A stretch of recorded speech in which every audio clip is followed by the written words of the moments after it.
தென்காசி மாவட்டம் ஆலங்குளம் பெருந்தலைவர் காமராஜர் புதிய பேருந்து நிலையம் கடந்த 18/8/1973 ஆண்டு முன்னாள் அமைச்சர் ஆலடி அருணாவால் அடிக்கல் நாட்டப்பட்டது. 53 ஆண்டுகள் பழமை வாய்ந்த இந்த பேருந்து நிலையம் தற்போது கலைஞர் நகர்ப்புற மேம்பாட்டு திட்டத்தின் கீழ் ரூபாய் 4.35 கோடியில் புதுப்பிக்கப்பட உள்ளது.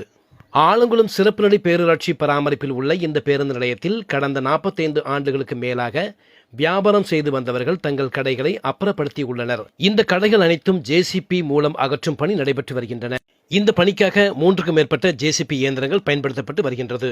புதியதாக கட்டப்பட உள்ள புதிய பேருந்து நிலையத்தை சுற்றி 46 கடைகள் அமைக்கப்பட உள்ளன.